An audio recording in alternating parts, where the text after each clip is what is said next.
밀라노 올림픽 주최국 경기장 밖에서 벌어진 충격적인 사건에 외국 선수들이 한국 선수촌으로 몰려드는 이유를 아시나요? 지금 이탈리아 밀라노에서 한창 진행 중인 2026 동계올림픽 현장에서 정말 어이없는 일이 벌어졌습니다.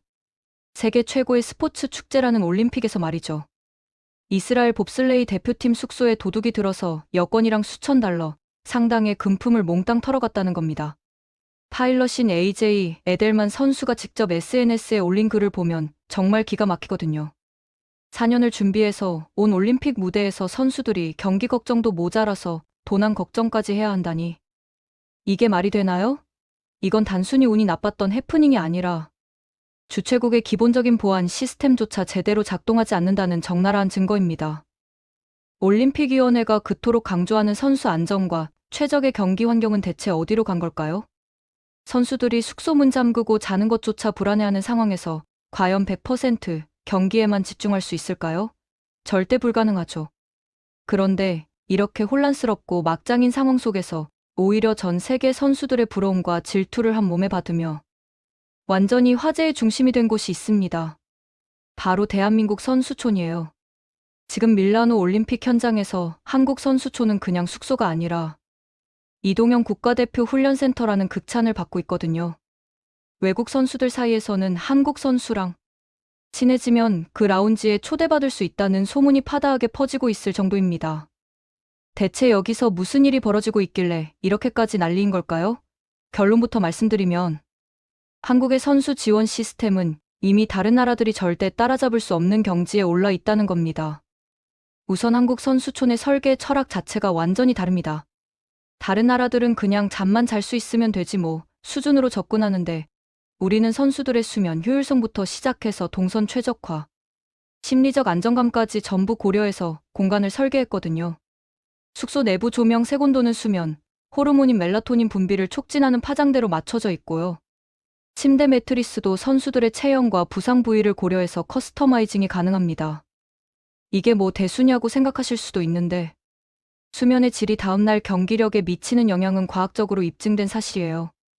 렘수면과 놀렘수면의 사이클이 제대로 돌지 않으면 근육 회복도 안 되고 반사신경도 둔해지거든요. 한국 선수촌은 이런 세밀한 부분까지 전부 신경 썼다는 겁니다. 그런데 여기서 끝이 아닙니다. 선수들이 실제로 생활하면서 불편한 점을 얘기하면 즉각 시스템에 반영되는 피드백 구조가 작동하고 있어요. 예를 들어 이탈리아 산악 지역이 워낙 춥다 보니까 이불이 좀 얇다는 의견이 나오자마자 바로 추가 침구류가 지급됐습니다. 이게 별것 아닌 것 같지만 실제로는 엄청난 차이를 만들어내요. 체온 조절이 안 되면 수면 중에 자꾸 깨게 되고 그러면 회복이 제대로 안 되거든요. 특히 동계 스포츠 선수들은 극한의 추위 속에서 경기를 치르기 때문에 기초 체온 유지가 정말 중요합니다. 한국은 이런 디테일 하나하나를 놓치지 않고 있다는 거죠. 그리고 선수들을 위한 전용 라운지가 따로 마련되어 있는데 이곳이 진짜 대박입니다. 태극기와 응원 문구로 꾸며진 이 공간은 단순한 휴게실이 아니라 심리적 안식처 역할을 하고 있거든요. 스포츠 심리학에서는 이걸 심리적 안전지대라고 부르는데요. 선수들이 극도의 긴장 상태에서 잠깐이라도 마음을 내려놓을 수 있는 공간이 있느냐 없느냐가 정신력 유지에 결정적인 영향을 미친다고 합니다. 올림픽 같은 메가 이벤트에서는 경기 자체보다 그 전후의 멘탈 관리가 더 중요하다는 건 이미 스포츠 과학계의 정설이에요. 한국은 이런 부분까지 완벽하게 시스템화했다는 겁니다. 특히 선수단 내부에서 신의 한 수라고 평가받는 곳은 5층에 위치한 의무실입니다. 여기가 왜 그렇게 대단하냐면 진천 국가대표 선수촌에서 쓰던 최첨단 의료 장비들을 통째로 옮겨왔거든요. 초음파 치료기, 충격파 치료기, 냉온 치료기, 근막 이완 장비까지 웬만한 재활병원 부럽지 않을 정도로 풀세트가 다 갖춰져 있습니다. 이게 얼마나 중요한지 아세요? 동계 스포츠 선수들은 매일같이 관절과 근육에 극한의 부하가 걸리거든요.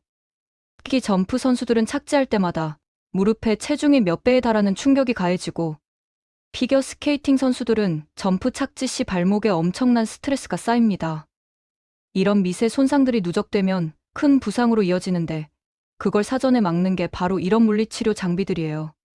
외국 선수들은 부상이 생기면 일단 경기장 의무실 가서 간단한 응급처치나 받고 끝인데 한국 선수들은 매일 정기적으로 근육 상태 체크하고 문제가 생기기 전에 예방 치료를 받습니다. 이게 결국 경기 당일 컨디션에 결정적인 차이를 만들어내죠. 초음파 치료기 같은 경우는 근육 심부까지 열을 전달해서 혈액 순환을 촉진하고 회복 속도를 최대 2배까지 끌어올릴 수 있거든요. 충격파 치료기는 만성 통증이나 석회화된 힘줄을 치료하는데 효과적이고요. 이런 장비들이 한국 선수촌에는 상시 대기 중이라는 겁니다. 오죽하면 다른 나라 트레이너들이 한국 의무실 구경하고 나서 우리나라 국가대표 훈련센터보다 장비가 더 좋다며 혀를 내둘렀겠어요. 그런데 진짜 예상치 못한 곳에서 대박이 터졌습니다. 바로 한국 선수촌 라운지의 한식 간편식 코너예요. 이곳에는 사발면, 즉석밥, 김치, 참치 통조림, 김, 고추장, 라면, 떡볶이, 각종 양념들이 24시간 상시 비치되어 있습니다. 지난 파리 올림픽 때 완전히 전설이 되었던 그 한식 지원 시스템을 더욱 업그레이드해서 가져온 거예요. 여기에 급식 지원 센터에서 매일 공수해 오는 따끈따끈한 도시락까지 더해졌는데 메뉴가 장난 아닙니다. 계란말이, 멸치볶음, 제육볶음, 불고기, 잡채, 김치찌개, 된장찌개 같은 한국인이라면 누구나 환장하는 반찬들이 날마다 바뀌면서 제공되거든요. 김치나 각종 장류는 전부 한국에서 직송한 거라 맛의 퀄리티가 남다를 수밖에 없습니다.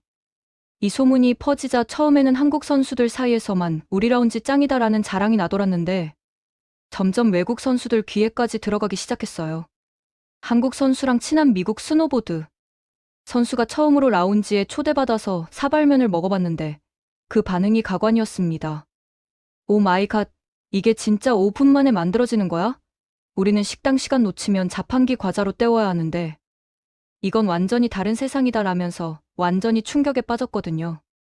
그 친구 말로는 미국 선수촌 식당은 정해진 시간에만 열고 메뉴도 한정되어 있어서 선수들이 훈련 스케줄 맞추느라 밥을 제대로 못 먹는 경우가 많다고 합니다. 그런데 한국 라운지는 24시간 언제든 와서 제대로 된 한 끼를 해결할 수 있으니 천국이 따로 없다는 거예요. 캐나다 쇼트트랙 선수의 반응은 더 뜨거웠습니다. 불닭볶음면에 한 번 맛을 들이더니 완전히 중독되어 버렸어요. 이제는 훈련 있는 날이면 한국 라운지 가서 불닭볶음면 먹는 게 하루 루틴이 되었다고 합니다. 심지어 그 선수는 자기 나라 코치한테 한국 라면을 캐나다에서도 구할 수 있냐고 물어봤대요. 처음에는 그냥 호기심에 한번 맛본 거였는데 이제는 완전히 팬이 되어버린 겁니다. 독일 봅슬레이 팀 선수들도 단체로 한국 라운지를 방문해서 김치찌개를 먹어봤는데 이 맛을 어떻게 설명해야 할지 모르겠다. 매콤하면서도 개운하고 뭔가 중독성이 있다며 극찬을 쏟아냈습니다. 외국 선수들 사이에서 한국 라운지 방문은 이제 일종의 필수 코스가 되어버렸어요. 올림픽 왔으면 한국 선수촌 라운지는 무조건 가봐야 한다는 말이 입에서 입으로 전해지고 있을 정도니까요. 프랑스 피겨 스케이팅 선수는 김밥을 먹어보고는 이게 진짜 간편식이야? 이렇게 건강하고 맛있는 음식을 빨리 먹을 수 있다니 믿기지가 않는다며 감탄했습니다. 이탈리아 컬링 선수는 즉석 떡볶이를 먹어보더니 달콤하고 매콤한 이 조화를 어떻게 이렇게 완벽하게 만들어냈는지 이해가 안 된다. 우리 이탈리아 음식도 맛있지만 이건 차원이 다르다며 엄지를 치켜세웠어요. 그런데 외국 선수들이 이렇게까지 열광하는 이유는 단순히 맛있어서만이 아닙니다. 핵심은 바로 회복 효율과 컨디션 유지에 있어요. 현대 스포츠 과학에서는 경기력의 70% 이상이 경기 외적인 회복 관리에서 결정된다고 보거든요. 훈련 자체보다 훈련 후 얼마나 효율적으로 회복하느냐가 더 중요하다는 겁니다. 한국 선수촌의 식단 시스템이 정확히 이 지점을 파고들었어요. 한식은 기본적으로 탄수화물, 단백질, 지방의 균형이 뛰어나고 발효 식품이 많아서 장 건강에도 좋습니다. 특히 김치 같은 경우는 유산균이 풍부해서 면역력 향상에 직접적인 도움을 주거든요.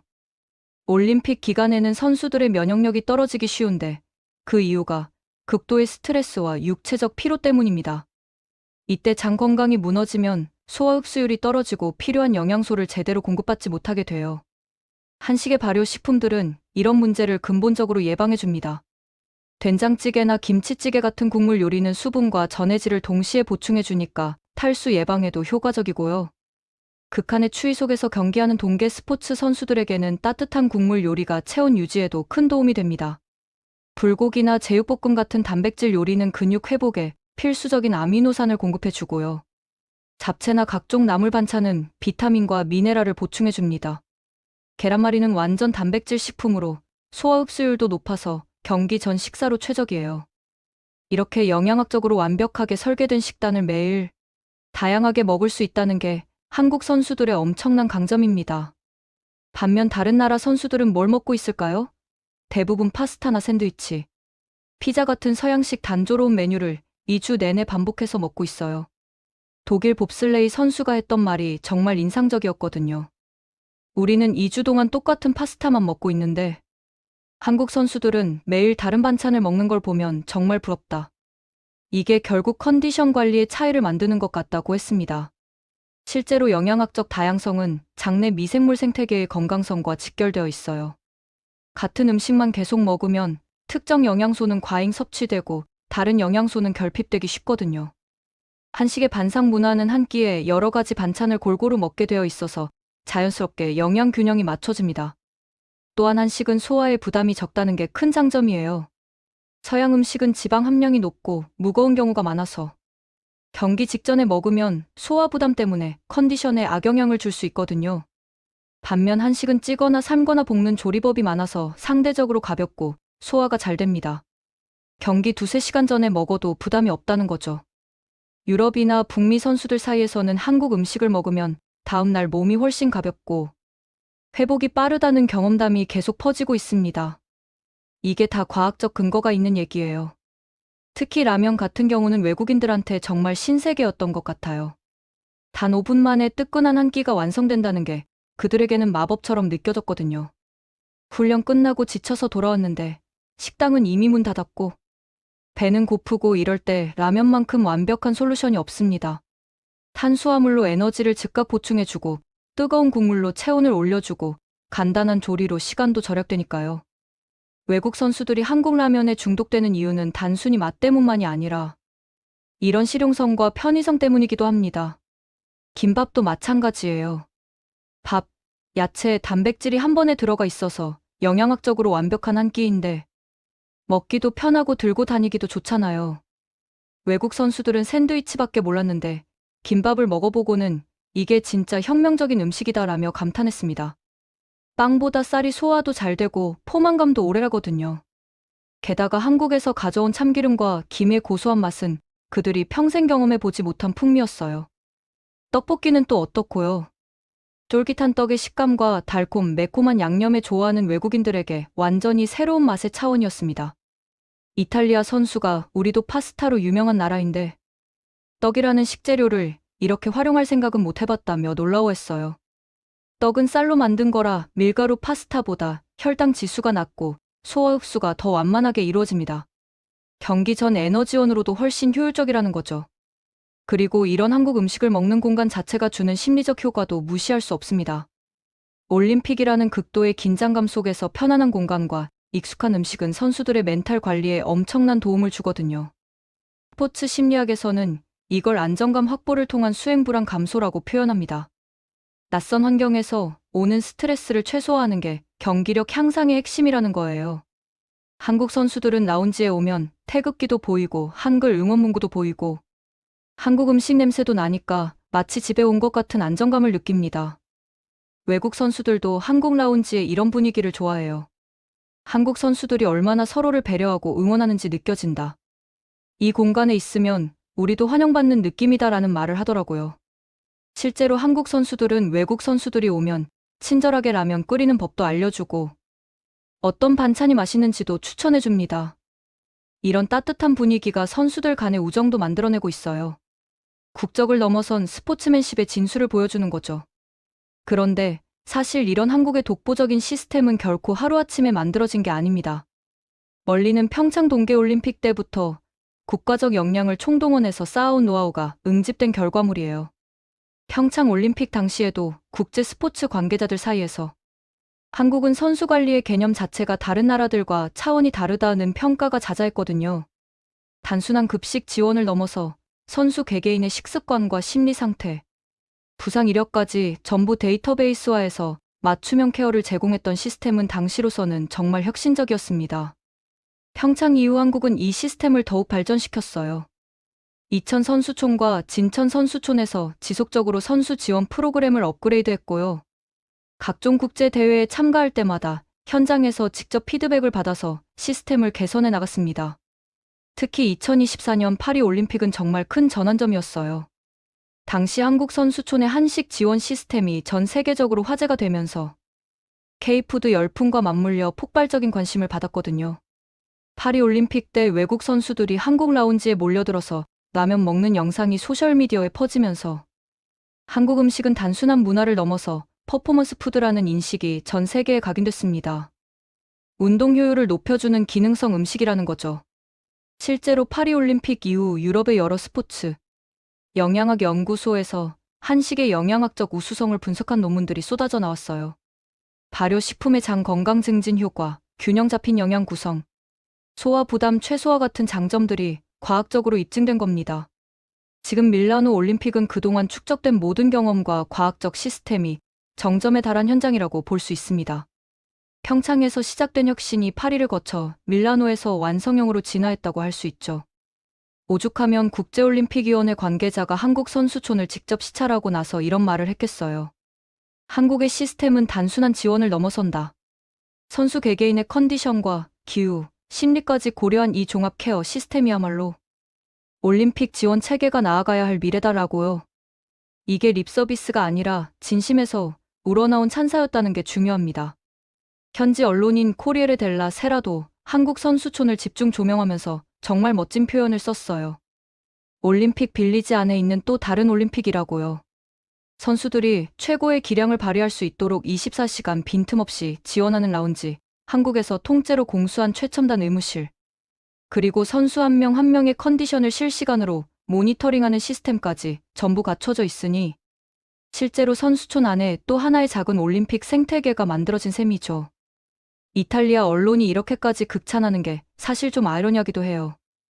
왜냐하면 이탈리아는 이번 올림픽 주최국이거든요. 자기네 나라에서 열리는 대회인데 선수 지원은 한국이 훨씬 잘하고 있다는 걸 인정하는 셈이니까요. 더 웃긴 건 이탈리아 선수들도 자기네 선수촌보다 한국 선수촌이 더 좋다고 말하고 다닌다는 겁니다. 한 이탈리아 알파인 스키 선수는 솔직히 우리 선수촌은 기본적인 것만 갖춰져 있다. 한국 선수촌처럼 세밀한 부분까지 신경 쓴 게 아니다라며 부러워했어요. 이건 단순히 돈을 많이 쓴다고 해결되는 문제가 아닙니다. 선수 중심의 사고방식과 디테일에 대한 집착, 그리고 과학적 접근법이 결합되어야 가능한 일이거든요. 한국은 선수들이 무엇을 필요로 하는지 정확히 파악하고 그걸 실현하기 위해 온갖 노력을 다합니다. 예를 들어 김치 하나를 가져오는 것도 그냥 아무 김치나 가져오는 게 아니에요. 선수들의 입맛과 소화력을 고려해서 적절한 발효도와 매운맛 정도를 맞춘 특별 제작 김치를 공수하는 겁니다. 고추장이나 된장 같은 장류도 마찬가지예요. 염도와 당도, 발효 숙성 정도를 선수들의 건강 상태에 맞춰서 조절합니다. 너무 짜면 부종이 생길 수 있고 너무 달면 혈당이 급격히 오를 수 있으니까요. 이런 섬세한 조절은 영양학 전문가들과 한식 조리 전문가들이 협업해서 만들어낸 결과물입니다. 다른 나라들은 생각조차 못하는 수준의 디테일이죠. 라면 하나를 제공하는 것도 그냥 편의점에서 파는 라면을 갖다 놓는 게 아니에요. 선수들의 나트륨 섭취량을 고려해서 일반 라면보다 염도를 낮춘 특별 제작 라면을 준비합니다. 맵기도 선수들이 소화에 부담 없이 먹을 수 있는 수준으로 조절했고요. 심지어 라면 스프에 들어가는 야채나 고명도 영양학적으로 계산해서 구성했어요. 단순히 맛있는 라면이 아니라 선수들의 건강까지 고려한 기능성 라면인 셈입니다. 도시락도 마찬가지예요. 매일 공수되는 도시락의 메뉴는 영양사들이 선수들의 훈련 강도와 경기 일정을 고려해서 짭니다. 고강도 훈련이 있는 날은 탄수화물 비중을 높이고 회복이 필요한 날은 단백질을 강화하는 식으로 맞춤형 식단을 제공하는 거죠. 이 정도 수준의 케어는 정말 국가대표 훈련센터에서나 가능한 일인데 그걸 해외 올림픽 현장에서 그대로 재현했다는 게 놀라운 겁니다. 이 모든 걸 가능하게 만든 건 결국 사람입니다. 한국 선수단을 지원하는 스태프들의 헌신과 전문성이 이런 시스템을 작동시키는 원동력이에요. 영양사, 트레이너, 물리치료사, 조리사, 관리 스태프들이 24시간 교대로 근무하면서 선수들을 케어합니다. 새벽에 훈련 나가는 선수를 위해 새벽 5시에 도시락을 준비하고요. 늦은 밤에 들어오는 선수를 위해 밤 11시에도 따뜻한 국물을 준비해 놓습니다. 한도리 스태프는 인터뷰에서 이렇게 말했어요. 선수들이 금메달을 따는 순간 우리가 만든 음식이 조금이라도 도움이 됐다면 그게 제일 큰 보람입니다라고요. 이런 마음가짐으로 일하는 사람들이 있기 때문에 한국의 시스템이 작동하는 겁니다. 단순히 매뉴얼대로 일하는 게 아니라 선수들을 진심으로 응원하고 그들의 성공을 자신의 일처럼 여기는 거죠. 물리치료사들도 마찬가지예요. 경기 끝나고 들어오는 선수들의 근육 상태를 체크하고 다음 날 컨디션을 위해 최적의 치료 프로그램을 짭니다. 때로는 새벽까지 남아서 선수 한 명 한 명을 케어하기도 해요. 이런 헌신 덕분에 우리 선수들은 부상 걱정 없이 경기에 집중할 수 있는 겁니다. 실제로 이번 밀라노 올림픽에서 한국 선수들의 부상률이 다른 나라들에 비해 현저히 낮다는 통계가 나왔거든요. 이게 다 예방적 관리의 힘입니다. 재밌게 보셨다면 구독과 좋아요, 알림 설정 부탁드립니다.